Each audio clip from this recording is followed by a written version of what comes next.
नमस्कार, मैं मनीष स्वागत करता हूँ आपको अपने इस यूट्यूब चैनल पे। दोस्तों, ग्रुप डी से रिलेटेड 3 बड़ी खबरें आपके इन पे आज दिखने वाली है। यानी कि 3 बड़ी खबरें सुबह-सुबह आ चुकी है ग्रुप डी से रिलेटेड। पहला मुद्दा जो है वो आईटीआई से रिलेटेड है, दूसरा मुद्दा जो है वो रेलवे में वैकेंसी से रिलेटेड है 1 लाख तकरीबन, और तीसरा जो मुद्दा है वो आपके एक नई वैकेंसी आई है उससे क्लियर हो जाएगा कि रेलवे में ग्रुप डी में क्या चाहिए। तमाम चीज़ों के बारे में डिस्कस करेंगे। चैनल पे नए हैं तो सब्सक्राइब कर दीजिए। आज हम बात करने वाले हैं रेलवे ग्रुप डी के सामान्य ज्ञान की एक बेस्ट बुक के बारे में, जो कि चक्षु प्रकाशन की तरफ से निकली है। इसमें सामान्य ज्ञान के जितने भी चैप्टर हैं, जितने भी सिलेबस हैं, सभी को अच्छे तरीके से विथ डायग्राम समझाया गया है। और इसमें पीवाईक्यू भी इंक्लूड किया गया है। पीवाईक्यू जो कि प्रीवियस ईयर के हैं उसको भी इसमें रखा गया है, और इसका डिटेल सॉल्यूशन भी इसमें दिया गया है। कॉम्बो पैक के तहत यहाँ पे आपको प्रैक्टिस सेट के साथ चैप्टर वाइज आपको ग्रुप डी के मैथ्स, रीजनिंग, जीके के भी बुक मिल जाते हैं। इन सभी बुक का नीचे डिस्क्रिप्शन बॉक्स में लिंक दिया है। सबसे पहले हम देख लेते हैं, मेरे टेलीग्राम से जुड़ जाइएगा। यहाँ पे टेलीग्राम में एक जो है वो मैंने पोल कराया था, और इस पोल का जो रिजल्ट है वो आप देख सकते हैं। जो पोल कराया था मैंने कि क्या टीचर आईटीआई और 10th मुद्दे से भाग रहे हैं, तो यहाँ पे ज़्यादातर लोग कह रहे हैं कि हाँ 60% के तकरीबन कि हाँ ये लोग भाग रहे हैं, और 8 लोगों को पता नहीं है। 100 की मैं बात कर रहा हूँ, 100 में इतने लोग यानी कि परसेंटेज वाइज, और 23% ये लोग सोचते हैं कि ये पैसे जो है वो टीचर्स कमाना चाहते हैं और हम लोग को बीच मझधार में छोड़ के चले गए हैं, यानी कि सिर्फ पैसे से मतलब है, ऐसा कह रहे हैं। तो आप ज़रूर ये इस पोल में पार्टिसिपेट करके बताइएगा कि आपका क्या व्यू है। चलिए हम बात कर लेते हैं कि आज के जो मेन मुद्दा है वो सबसे पहले हम यहाँ पे देख लेते हैं। जो यूनियन है उसकी तरफ से एक लेटर लिखी गई है मिनिस्ट्री ऑफ रेलवे के, जो है वो देखिएगा, honourable minister railway, ministry of railway, rail भवन को एक लेटर लिखा गया, और यहाँ पे देखा जाएगा तो सब्जेक्ट में लिखा गया consideration of important issue of the staff side in the upcoming budget 2025-26 में। यानी कि किस-किस चीज़ों को कंसीडर करना है वो इसमें दे रखा है। सबसे बड़ी चीज़ है यहाँ पे आपको पॉइंट वाइज़ दे रखा है कैपेसिटी, उसके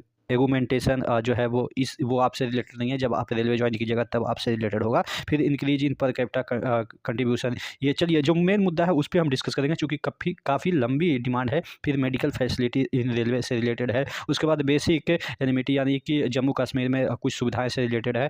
एग्जाम्पशन इन केएमए यानी कि जो आपके टीए वगैरह मिलता है उसको सीसीए में, यानी ये आपको जो सीसीएटी होती है यानी कि इनकम टैक्स में रिलीफ की बात कर रहे हैं। तो ये आपसे रिलेटेड है भी नहीं, लेकिन जो रिलेटेड आपसे है वो मैं यहाँ पे चर्चा कर रहा हूँ कि सबसे ज़्यादा रिलेटेड ये चीज़ है कि फिलिंग अप ऑफ वैकेंसी। यहाँ पे देखिएगा, ये वाला पूरा हम पढ़ के देखते हैं कि क्या इसमें दे रखा है। Your good self is well aware that there are more than 1 lakh vacancy in railway one in safety category, and accordingly general manager of Indian railway has placed their indent for approval of railway board. यानी कि 1 लाख से ज़्यादा जो है वो vacancy के लिए indent किया गया था सेफ्टी में।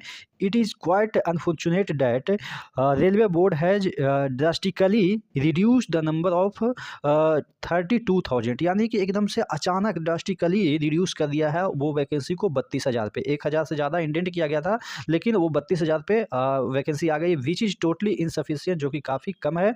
And the vacancy in such large number will be engage in railway safety. यानी कि बहुत सारे नंबर में वैकेंसी इंगेज होनी चाहिए, आनी चाहिए।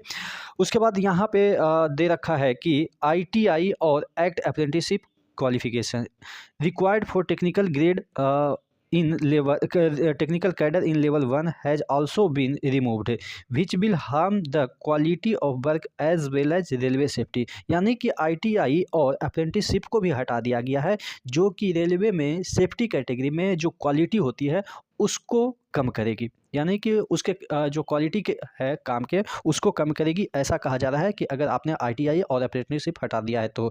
उसके बाद इसलिए कहा जा रहा है एआईआरएफ की तरफ से, यानी कि यूनियन की तरफ से कहा जा रहा है, therefore desire that all vacancy in level 1, यानी कि सभी vacancy which are about 1 lakh, यानी कि जो कि 1 लाख के तकरीबन है, शुड बी फिल्ड इमीडिएटली, जल्दी से भरना चाहिए।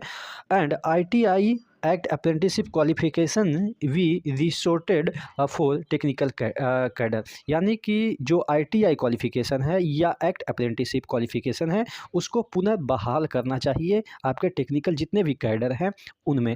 तो ये कहा गया है आपके यूनियन की तरफ से कि जल्द ही इस पे कार्रवाई हो, वैकेंसी इंक्रीज हो और जो आईटीआई है उसको पुनर्बहाल किया जाना चाहिए, या एक्ट अप्रेंटिसशिप है उस एक्ट अप्रेंटिसशिप वाला तो है ही है, लेकिन आईटीआई वाले का पुनः बहाल किया जाना चाहिए कि जितने भी सेफ्टी कैटेगरी है या इंजीनियरिंग डिपार्टमेंट है उसमें। तो ये बहुत बड़ी मांग है, आशा करते हैं इस पर कुछ कार्रवाई हो, लेकिन फिलहाल अभी देखते हैं कि क्या होता है। एक दूसरी खबर ये है पेपर में निकल के सामने आ रही है 13 जनवरी 2025 को यहाँ पे रेलवे में 10वीं और 12वीं पास के लिए ग्रुप डी के लिए निकाली गई भर्ती। कौन सा भर्ती निकला हुआ है देख लीजिएगा। रेलवे रिक्रूटमेंट सेल दक्षिण मध्य रेलवे RRC-SCR की ओर से स्पोर्ट्स कोटे के तहत ग्रुप डी की भर्ती निकाली है।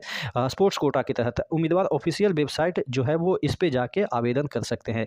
अब देखिए चूंकि इस पे आवेदन कर सकते हैं तो ये आपके स्पोर्ट्स कोटा के लिए है। तो स्पोर्ट्स कोटा में क्या क्या योग्यता है उससे पता चल जाएगा कि फ्यूचर की वैकेंसी में, चूंकि इसके नोटिफिकेशन ऑलरेडी आ चुके हैं, तो इसमें देखिएगा 10वीं के बाद ऑब्लिक दे रखा है, ठीक है, 12वीं या आईटीआई, ठीक है, 10वीं ऑब्लिक या 12वीं या आपके आईटीआई की डिग्री होनी चाहिए। उम्मीदवारों को नेशनल इंटरनेशनल यहाँ पे चैंपियनशिप या ऑल इंडिया यूनिवर्सिटी कंपटीशन में भाग लेना लिए होना चाहिए, ठीक है।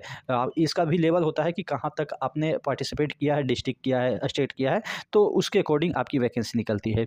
आयु की सीमा बात करें तो यहाँ पे 18 वर्ष से 25 वर्ष रखा गया, और अच्छी श्रेणियों में जो भी आते हैं उनको नियमानुसार जो भी छूट मिलते हैं आयु सीमा में वो आपको मिलती रहेगी। और आवेदन शुल्क वही है 250 कुछ लोगों के लिए और कुछ लोगों के लिए 500, और ऑफिशियल वेबसाइट इस वेबसाइट पे जाके आप आवेदन कर सकते हैं। चयन की प्रक्रिया document verification sports trial process के बेसिस पे किया जाएगा।